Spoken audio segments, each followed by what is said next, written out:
been wanting to get to some videos. I felt really great on Monday and part of Tuesday, and then I just I crashed after that. Didn't feel well, and I felt pretty out of it today, and gotta work on that. So I've been requested several videos. Several videos been requested of me. One of which was a video regarding various interesting facts, like about cell signal server farms and different servers and hard drives and how these things work. About Elon Musk, and I was going to do one about the Queen as well. I was going to do one about the Queen where I talked about different things about her and showed some of the items that I got before her passing. I had ordered some coins and some Jubilee items that were from the Queen's 70th Jubilee before she passed away. And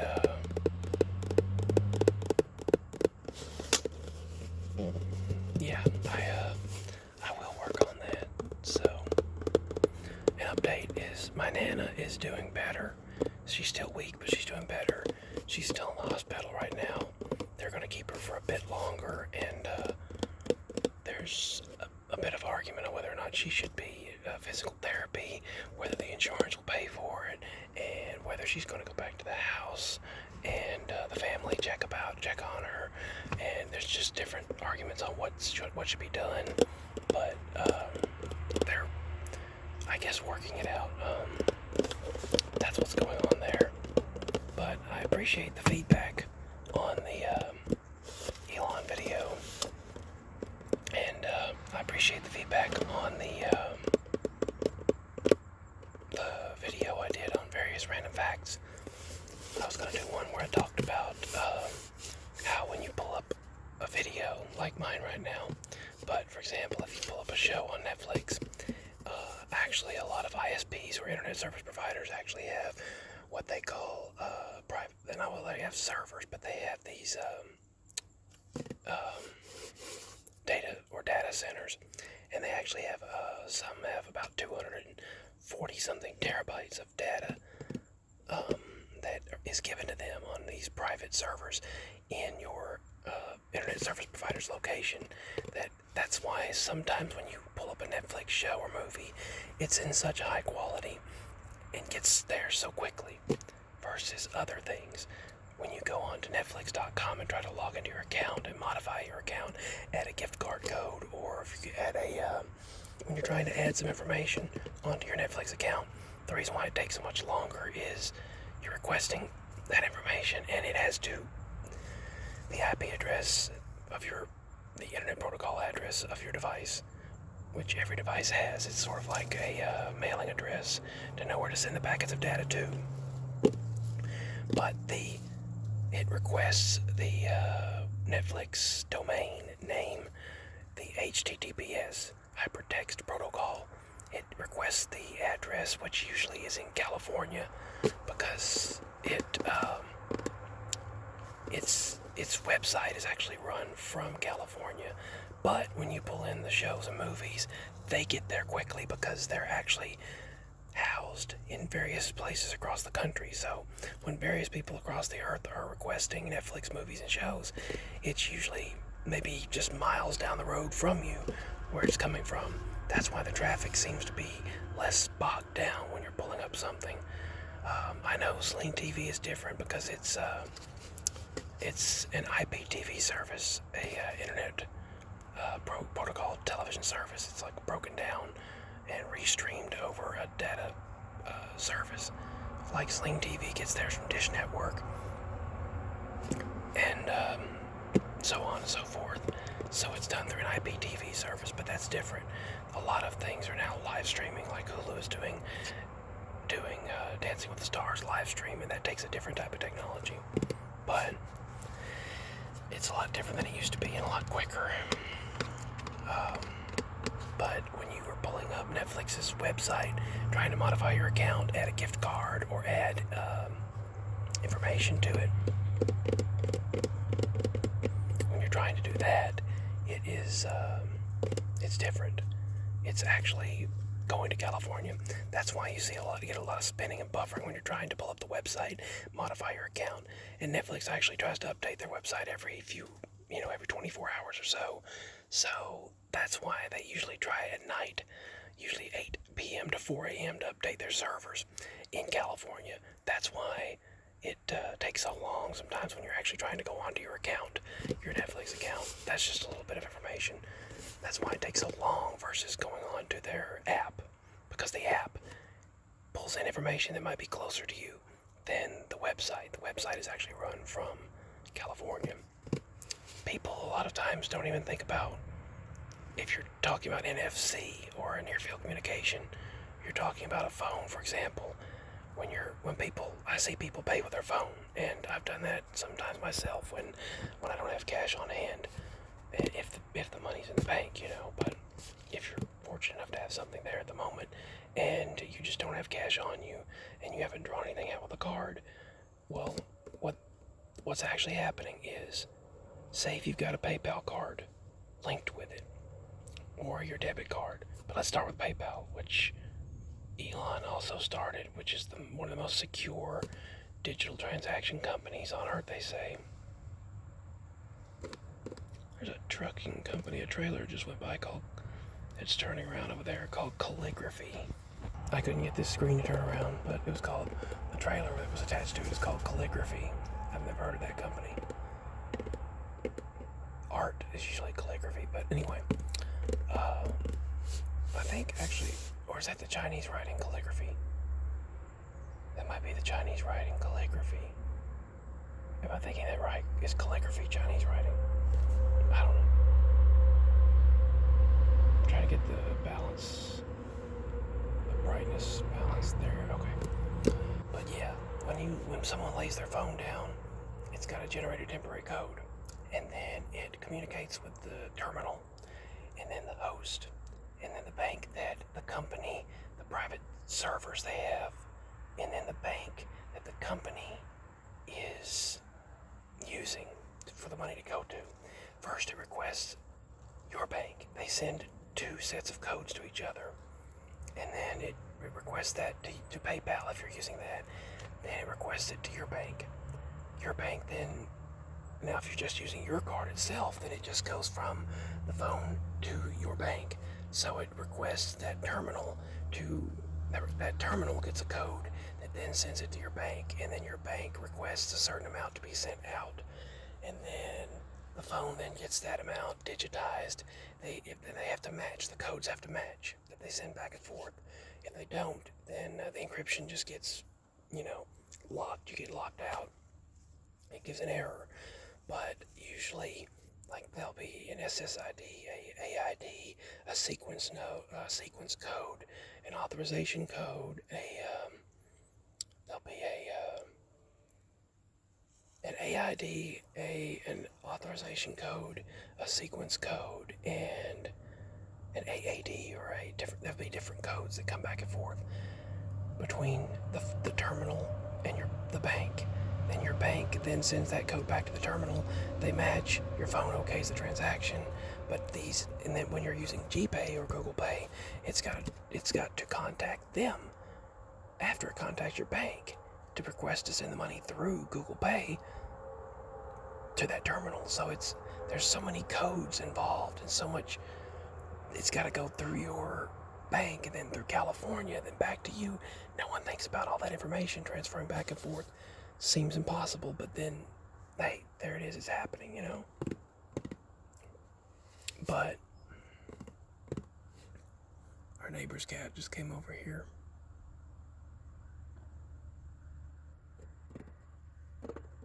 Anyway, I don't know what she names him. He looks like a Felix. Reminds me of a Felix, but anyway. Yeah.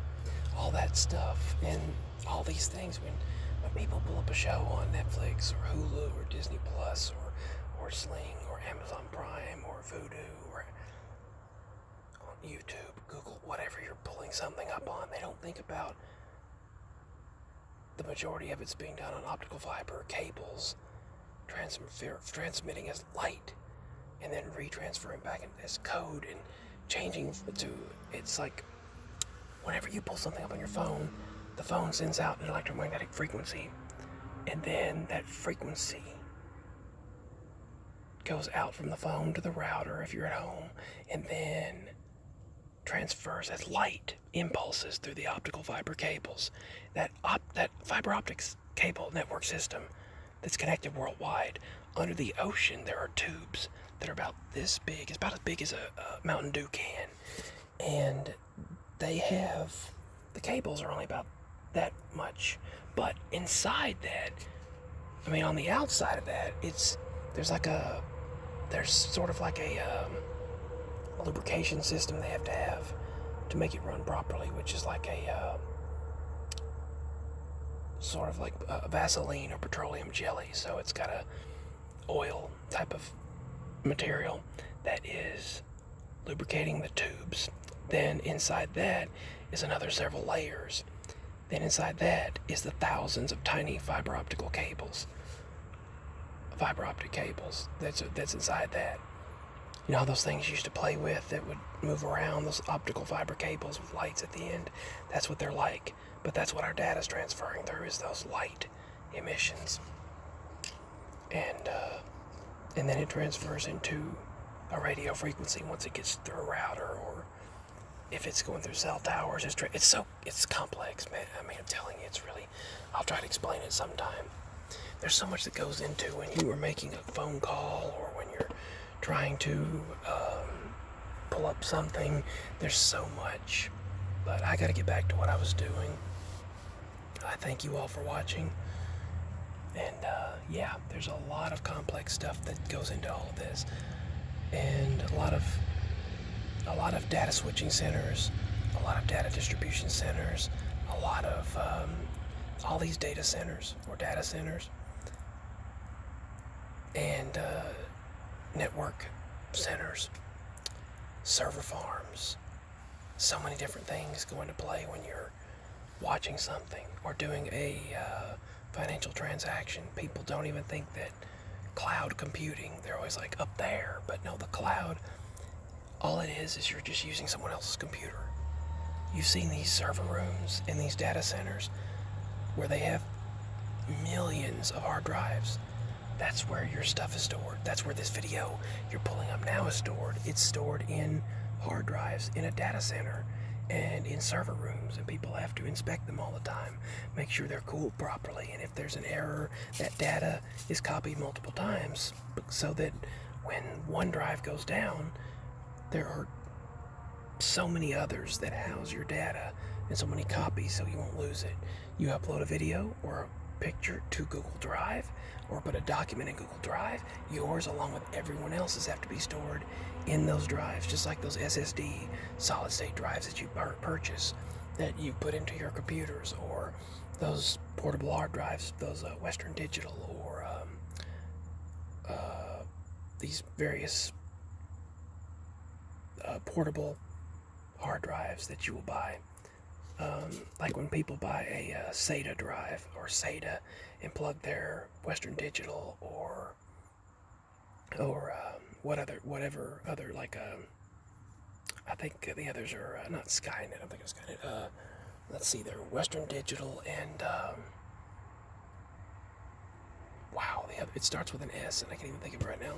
But when you buy those portable hard drives, whether it's a 500 gigabyte, 1 terabyte, 2 terabyte, 3, 4, whatever, when you buy those and you plug it up to a SATA reader, or to the USB 3.0 or whatever, and just transfer your files over.